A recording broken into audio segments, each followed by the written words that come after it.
paz do Senhor Jesus, os prejuízos da mentira na família. É sobre esta temática que iremos trabalhar hoje, na lição de número 11, onde temos como texto áureo Colossenses capítulo 3, versículo 9, que diz: Não mintais uns aos outros, pois que já vos despistes do velho homem com seus feitos. A verdade prática fala-nos: a mentira pode até dar flores, mas não produz fruto para o bem. Temos a leitura diária, que é importante você fazer uso dela, porque a cada dia da semana ele especifica um versículo que trata de um assunto dentro do que está sendo estudado. E através da leitura diária a gente vai identificar a mentira que viola um mandamento de Deus. Também aprenderemos que a mentira ela é uma obra da carne e não tem nada a ver com obra do Espírito Santo de Deus. Aprenderemos também que o diabo ele é o pai da mentira, como afirmou Jesus, que a mentira revela a malícia no coração do homem e que não se pode mentir contra a verdade. A verdade sempre vai estar acima de qualquer mentira. E também aprenderemos que Deus, o Deus que a gente adora, serve, nele não tem mentira. Esta lição está dividida em 3 tópicos. O primeiro tópico fala sobre uma conversão duvidosa. O segundo tópico fala sobre o problema da mentira dentro de uma família. E o terceiro tópico, protegendo a família da mentira e da hipocrisia. Pois bem, a orientação que eu dou em cada oportunidade que tenho é de você elaborar a sua aula obedecendo a ordem dos tópicos, iniciando pela leitura semanal, que vai trazer mais artifícios para você poder expor para o seu aluno. A leitura diária, muitos não dão muita atenção a ela, mas se você fizer um estudo minucioso da leitura diária, você consegue ter muitas ferramentas que vão lhe auxiliar a poder ter mais conteúdos para passar para os seus alunos. Esta narrativa acontece em um período da igreja primitiva, onde estava se expandindo o evangelho de Cristo, e com 2 personagens muito conhecidos por nome de Ananias e Safira. A leitura bíblica em classe está no livro de Atos, no capítulo 5, do versículo 1 ao versículo 11, onde teremos aqui a história desse casal que, por uma atitude mentirosa, acabaram morrendo. E a gente aprenderá que o seu erro foi um exemplo que precisou acontecer para que pudéssemos ter a ciência de que a mentira ela nunca proveio de Deus e que ela tem, como diz alguns adágios populares, a mentira tem perna curta. Não há nada que não venha a ser revelado ou venha a ser desfeito com a mentira. A mentira ela não acrescenta. Possa ser que em determinadas situações ela possa até trazer um prazer momentâneo, mas ela não prospera. Vai ter um ponto que ela vai ser desfeita, vai ter um ponto que ela vai entrar em falência, porque como o diabo representa o pai da mentira, por não haver verdade nele, ele sempre estará abaixo de Deus. Então a introdução, para que você possa elaborar o seu estudo, é interessante você ler este capítulo 5 de Atos, que vai trazer uma narrativa do crescimento da igreja primitiva e vai marcar esses 2 personagens de uma forma negativa, mas ao mesmo tempo também eles trazem um ponto positivo. A negativa está no sentido que o que eles fizeram não foi certo. E a positiva está que a sua atitude gerou para nós um exemplo. gerou para nós o entendimento de que a mentira ela não prevalece. Ela trouxe uma tragédia espiritual na vida deste casal e, consequentemente, uma tragédia familiar, porque eles foram tomados pelo sentimento de inveja. A atitude que eles tiveram foi tudo iniciado por conta da inveja que veio no seu coração, ao observarem que o irmão Barnabé havia feito o mesmo procedimento, porém Barnabé fez com coração puro, com coração sincero e verdadeiro. E eles, querendo também atrair as atenções, fizeram o mesmo feito, porém, com um sentimento de inveja, de hipocrisia, de mentira. Primeiro tópico, ele faz uma pergunta, ele faz uma afirmação, uma conversão duvidosa. E faz um questionamento, por que uma conversão duvidosa? Porque o que iniciou o erro desse casal em querer, de uma certa forma, acompanhar a atitude que Barnabé fez de ofertar, como diz aqui o versículo de número 36 do capítulo 4, ele diz assim, José, a quem os apóstolos deram o sobrenome de Barnabé, que quer dizer filho de exortação, levita, natural de Chipre, como tivesse um campo, vendendo, trouxe o preço e o depositou aos pés dos apóstolos. A gente vê que a atitude de Barnabé aqui foi uma atitude verdadeira, sincera. Ele tinha posses de terra e ele sentiu o desejo no seu coração de contribuir para ajudar os necessitados, pois a margem de salvação era muito alta.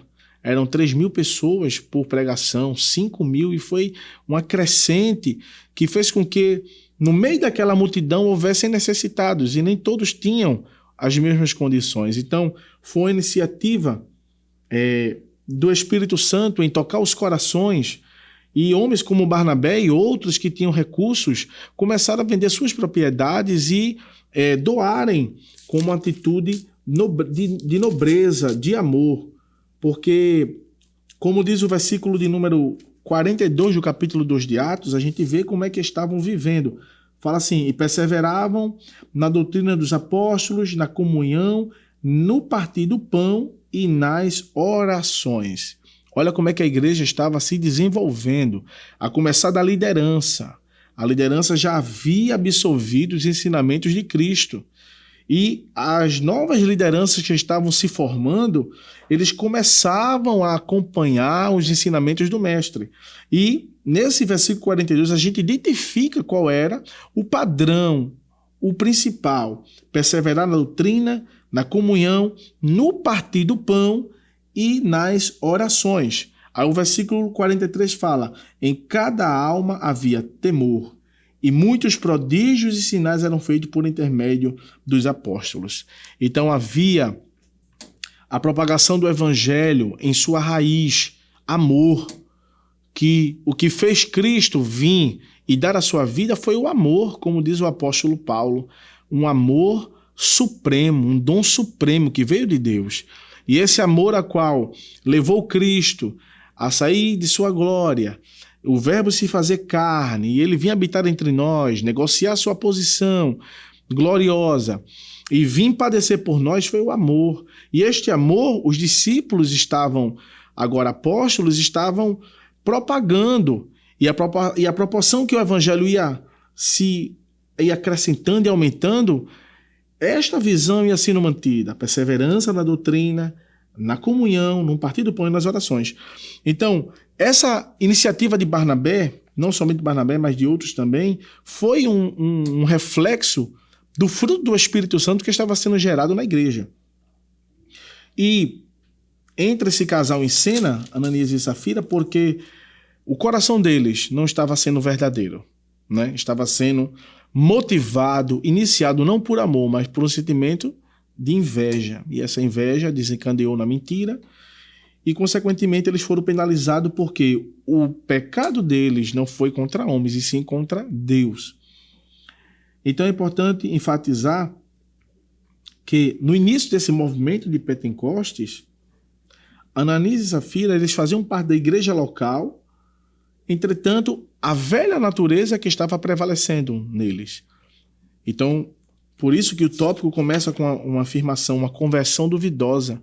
Porque se eles estivessem acompanhando, perseverando na doutrina dos apóstolos, perseverando na comunhão, no partir do pão, eles não teriam tido aquela atitude.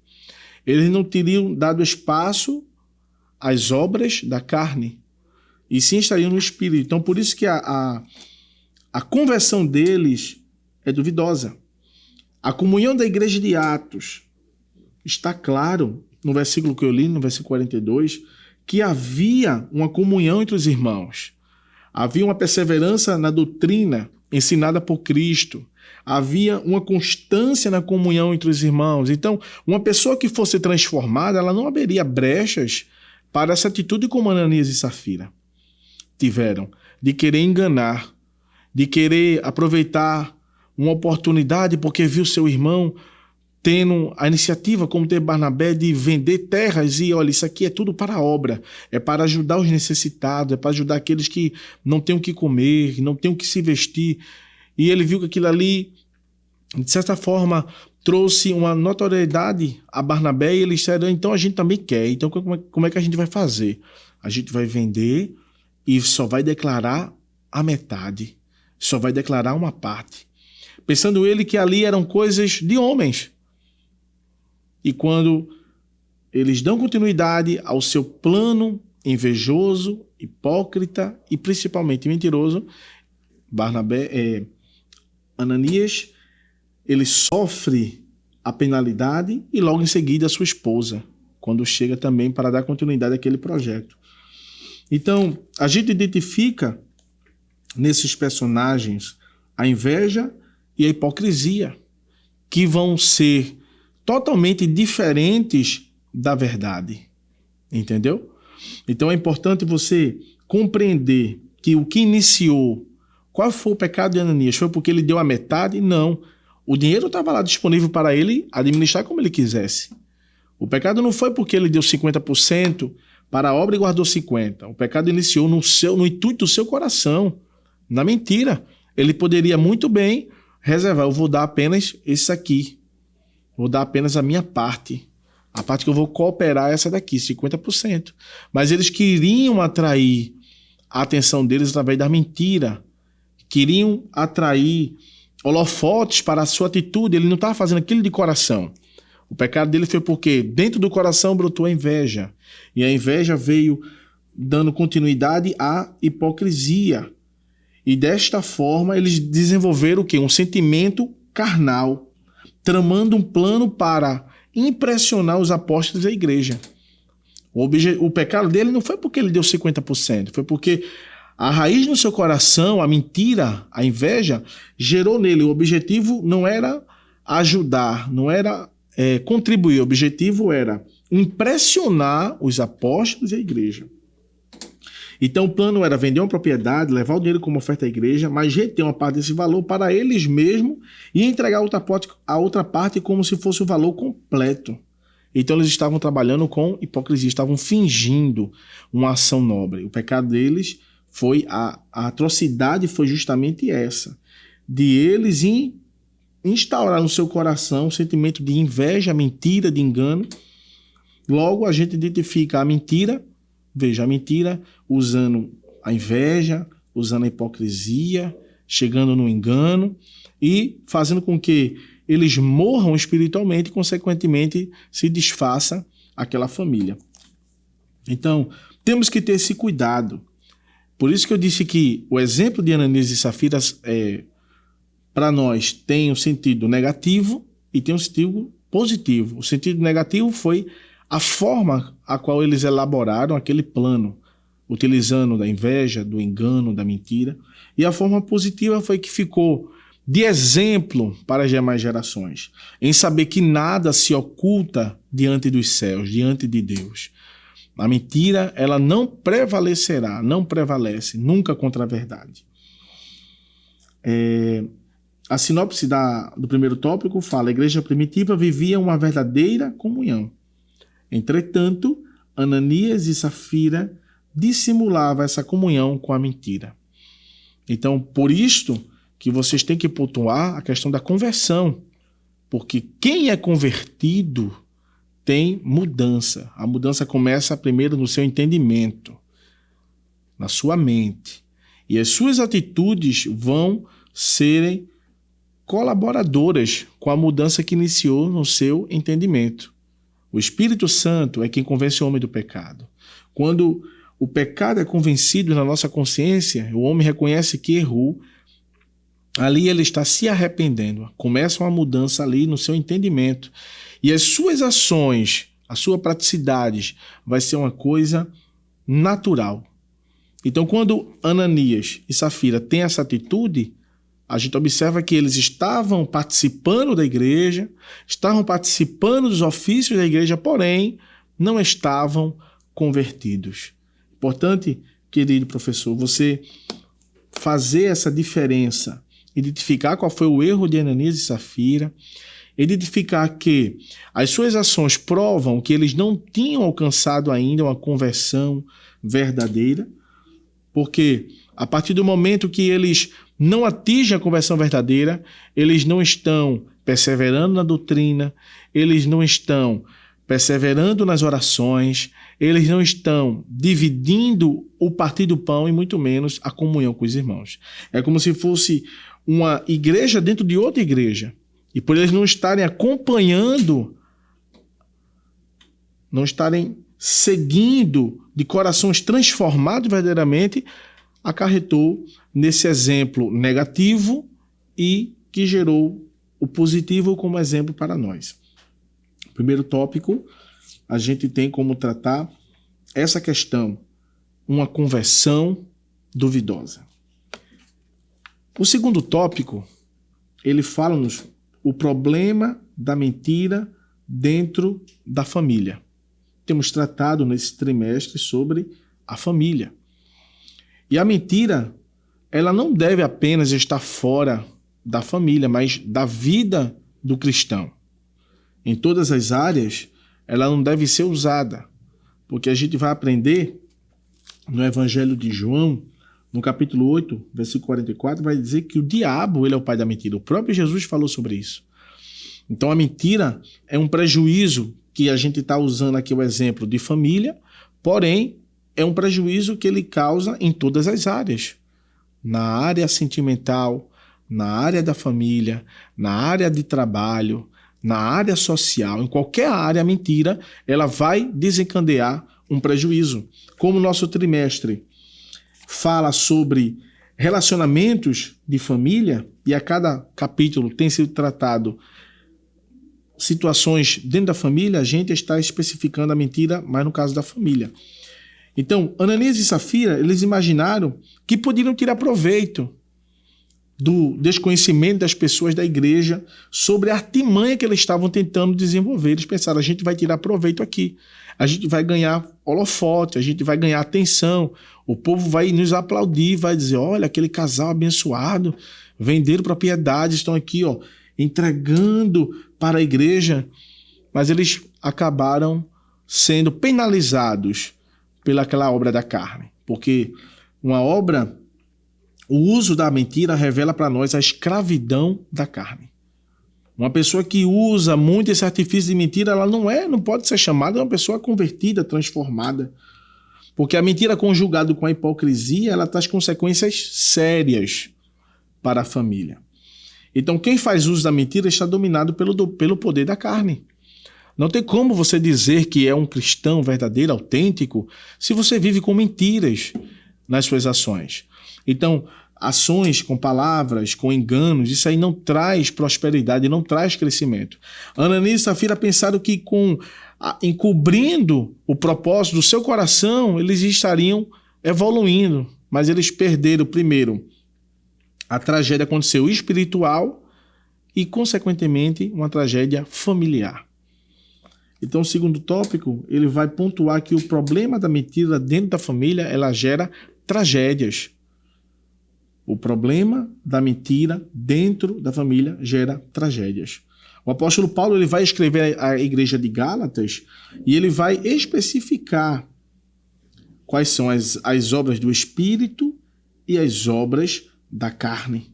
Então, toda e qualquer mentira, por mais ingênua que possa ser, porque para Deus não tem isso de mentirinha, mentirona. A mentira é uma atrocidade só. O que vai mudar são as consequências. Mas diante de Deus é uma desobediência, é um pecado contra o mandamento de Deus. Então, às vezes, muitos pensam assim, não, uma mentira aqui para evitar isso, uma mentira ali para evitar aquilo, uma mentiria simples, não tem... Diante de Deus é o mesmo delito. O que vai mudar são as consequências. Então, eu aconselho você a estudar o livro de Gálatas para poder identificar as obras da carne. Identificar que uma pessoa que pratica as obras da carne, ela não é uma pessoa transformada, não é? E se ela pratica as obras da carne, qual é a sua fonte? É o diabo. Porque o diabo, ele é o pai da mentira. É importante você salientar isto. Uma pessoa transformada, ela vai praticar as obras do Espírito. Ela vai fazer aversão a tudo aquilo que é contra a carne. O terceiro tópico, ele vai nos orientar a proteger a nossa família contra a mentira e contra a hipocrisia. Cuidado contra os defeitos morais no lar. Tudo começa na educação da família.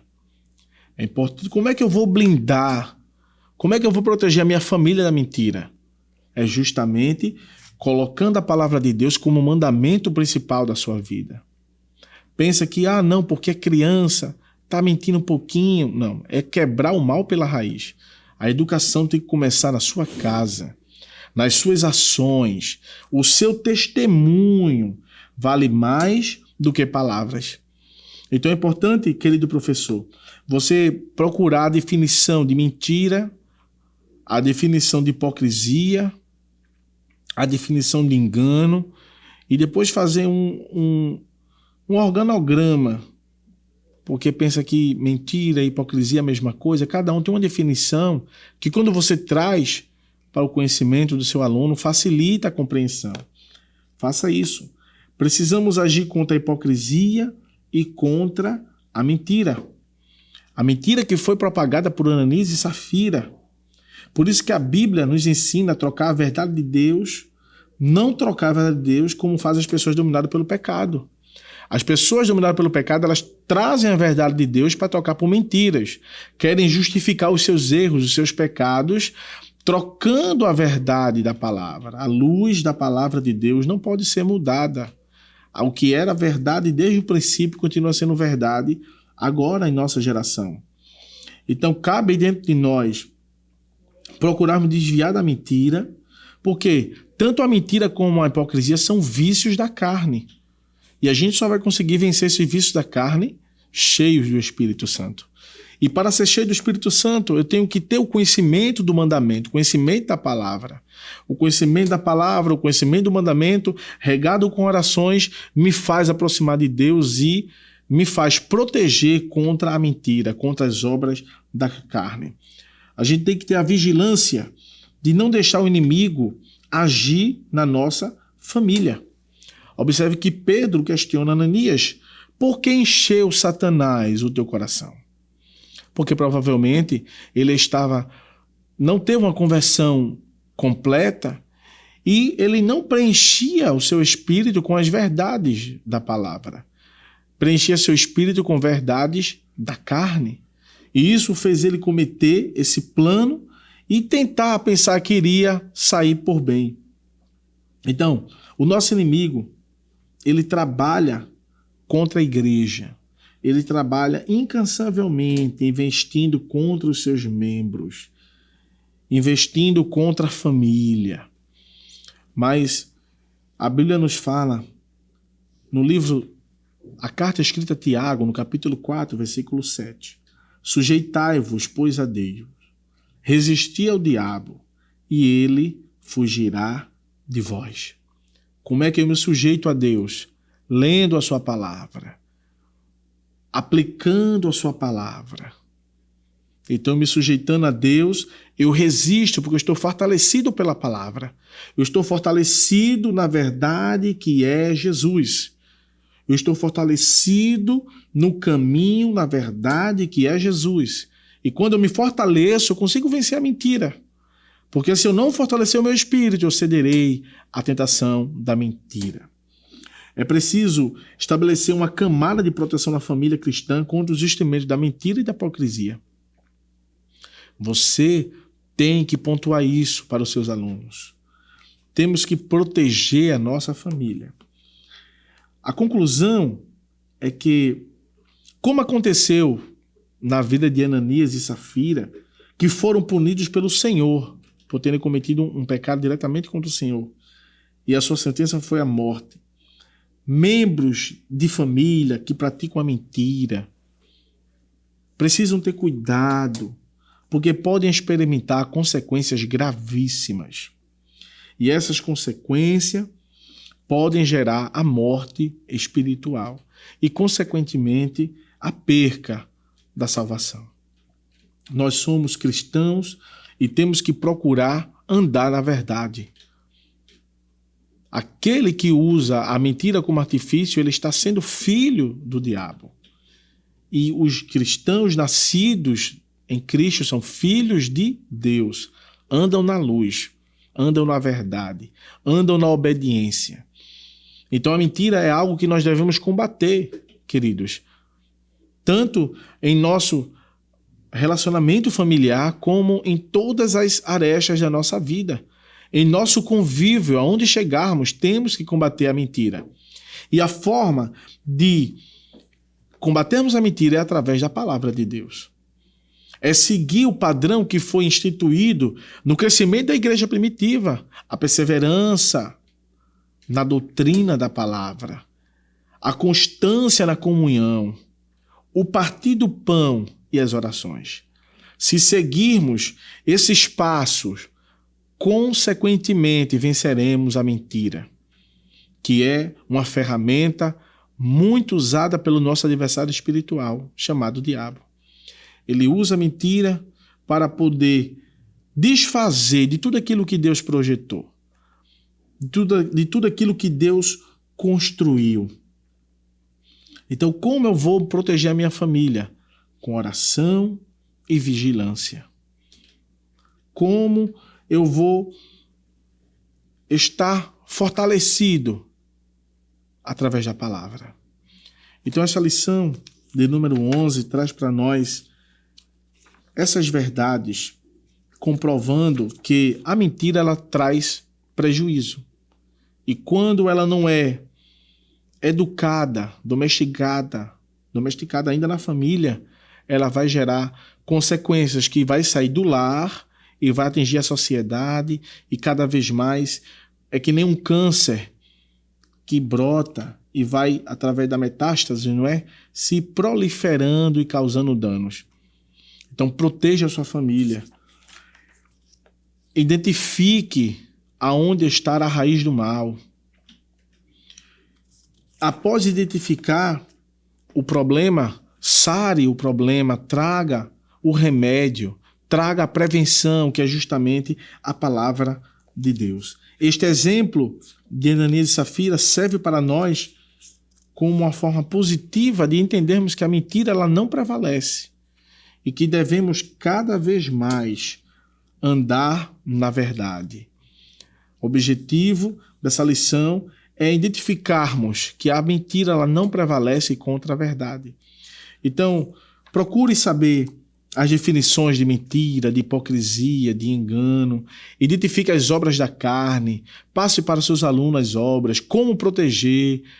O princípio fundamental, no versículo 42, dizendo para nós o caminho a ser traçado, perseverar na doutrina, perseverar na comunhão, dividir o mesmo partir do pão e também nas orações. Que Deus nos ajude, que Deus nos abençoe, que possamos cada vez mais andar na verdade, viver a verdade e sabermos que a mentira, ela nunca prevalecerá contra a verdade. Jesus representa a verdade e Satanás representa a mentira. Deus abençoe, até uma próxima, em nome de Jesus. Amém. Que o conhecimento é capaz de mudar a vida de quem lê, a gente já sabe. E que livro você pode comprar em qualquer livraria. Mas nós transformamos 100% do nosso lucro em mudança de vidas, através da ação social, evangelismo e missões. Ao adquirir qualquer um de nossos produtos, seja presencial ou à distância, você está investindo em alguém. Na próxima vez que você for comprar livros ou artigos evangélicos, não vá em qualquer lugar. Vá na Livraria Arca Missionária. Uma nova história começa quando você compra aqui. A contribuição através do Pix. Uma operação rápida, segura e sem custos. Abra o aplicativo do seu banco, clique na opção Pix e em seguida vá na opção Transferência. Depois é só digitar nossa chave Pix, que pode ser o nosso CNPJ 11 120 490 0001 86. Nosso e-mail contribua@eadalp.org.br ou nosso celular 81 98883 2755. Verifique se a contribuição é para a Igreja Evangélica Assembleia de Deus em Abreu Lima, Pernambuco. Confirme a transferência e depois siga o procedimento do seu banco. Anote nossas chaves Pix para não esquecer. CNPJ 11 120 490 0001 86. E-mail contribua@iadalp.org.br. Celular 81 98883 2755. Você está contribuindo para o crescimento da obra de Deus.